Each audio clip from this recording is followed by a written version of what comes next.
Good morning. My name is Chris Snyder. I am a representative here from the Montclair State University Campus Community Garden. We're going to talk a bit about that today and exactly why we exist and what we do here on the Montclair State University campus.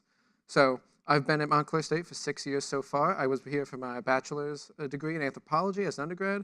I'm now going for my master's degree in public health. I do a lot of work in population nutrition, and the cultural implications that lead into that, and a lot of work with understanding where food comes from, how it gets to us, and what we need to eat to stay healthy. I've been working a lot as a health program evaluator here with the university as well. I've been working for 4 years in the local food system in and around Montclair, Clifton, Patterson, Orange, and I'm the founder and current coordinator of the Montclair State University Campus Community Garden. We're going to talk about a couple of topics today, just really quickly. The food service programs that existed for a lot of our students before they came here and became students at Montclair State, and some of the things that get in the way to them accessing just a lot of the fresh food that they need or that they may have been used to receiving. So just to start off real quick, we have a lot of work with the National School Breakfast and Lunch programs. There are a lot of schools participate in these either as in both the school breakfast or the school lunch program. They're an opt-in program that's federally assisted. For many students, this is a source of at least 2 of their meals for 13 years of their life before they come to college. So between the years of kindergarten to first grade all the way through seniors in high school, they're receiving 1, maybe 2 meals a day as their school breakfast and school lunch. So all these schools are encouraged to participate in these programs. They don't have to, though. All these schools help provide a breakfast and lunch that is either at a free or reduced cost to the students. And then all meals that are sold as a part of this program, both to students that receive a free reduced price lunch and students that pay for the full price lunches, they are guaranteed a nutritious meal. It has to abide by a very rigorous standard for nutrition. Then at all schools, all of the snacks that are available for these students also meet these same guidelines. So not only are the meals that are there, but the meals that are there, they're rather nutritious. They have a lot of guidelines that are in place about what can and cannot be served. So for any student to be able to receive a full price or reduced price meal, rather, they have to be below 185% of the federal poverty level. That's a very vague number, and a lot of things can impact that. But broadly, we'll cover that number in just a second. Many people will fall under that threshold. So a lot of these reduced price meal costs that we see for students, they can spend under $1 a day for a child to eat 2 meals a day for about 13 years of their life. And that's what they may expect, that's what the families may expect. Either free or 70 cents a day, tops, is what you're paying for 2 meals a day. And that's great for these families. And for all students in general, not just ones that are eligible for the free reduced price lunches, they are receiving 2 meals a day for under $5 a day. And that is a major source of calories and vitamins and minerals that these students will receive each day. The bulk of food that families that use these free reduced price lunches comes from these programs for about 13 years of the child's life. So we talked about the number. It's a little vague for the 185% of the federal poverty level, but that's only $126 a day, or $126 per year for a child in the 180 school year. So that's less than, as you said, it's less than $1 a day to feed them, $126 for the full school year. And any family in New Jersey right now that is earning less than $50,000 falls under this threshold. So we looked at some of the information at the state level just this last academic year. There were about 1.5 million children enrolled in K-12 schools, and over 500,000 of them were receiving these free reduced price lunches. So it's about a third. And that maps up really well with the just over a third of New Jersey households that fall in this threshold. So we see it in the schools at K-12.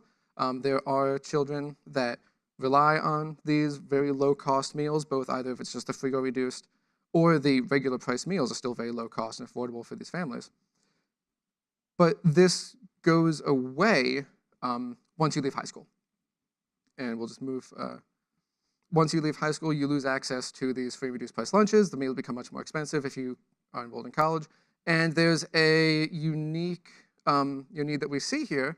And again, with that 1/3, it maps up with the food need that we've seen on campus, where a recent survey in 2016 showed that 10% of students have a food need at least once a day, 15 have food need at least once a week, a separate 15% from that 10, and 12% have food need at least once a month.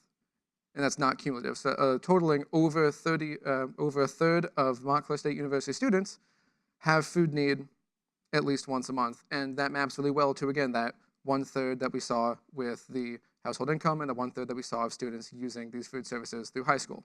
So the problem doesn't actually go anywhere. We just stopped measuring it, and we stopped doing a whole lot of work to address it. And we're in the process of trying to update these numbers because those numbers are actually quite a bit lower than some other state averages are. So thankfully, we're not the highest numbers, but we're certainly not the lowest either. And there's just other barriers that get in the way for some of these students. If you are a full-time student, for example, you are ineligible for a lot of the federal assistance programming that is accessible to households or families that are typically the prime recipients of these programs. You are categorically ineligible if you are a full-time student, and you are otherwise ineligible by many of the able-bodied worker restrictions that would make it feasibly impossible for a student to get any of these benefits. So you said full-time students who are enrolled but not living at home, you are ineligible for SNAP. If you are attending school under 20 hours a week but do not work more than 20 hours a week, you are also ineligible. And if you live at home, you are not eligible as yourself. You are then reliant on the overall family income, which is likely going to make you ineligible. So students, all told, once they enter college, they lose a lot of both the existing benefits that they have, but access to any programs that would be in place to help them make sure they have enough healthy food and these meals that they need each day. And once you come to college, of course, it's not as if the meals that are here, they're going to be prepared for you in the same capacity. If you're living away from home, you may have difficulty in preparing food. It's a very different environment. And there are just many things that help play into exacerbating this issue in just such the radical change of the environment between, middle school, high school, elementary school, and then, all the way into college. It's a very sudden shift, and there's not a lot of programs that are actively monitoring or addressing this change in the amount of food access that these students have. And so that is where we step in. So we are the Montclair State University Campus Community Garden. We do a lot of work in, yes, growing food locally here on the campus, but also in partnering with other organizations on the campus and actively investigating the current state of food need of students in Montclair. So our goal is to sustainably produce just as much fresh and nutritious food as we feasibly can on the campus, and is made freely available to all members of the Montclair State University community. So all students in need, but also any staff or faculty members that may be in need as well. And we donate a large portion of our harvest that goes to the Red Hawk Pantry, which is the on-campus food pantry.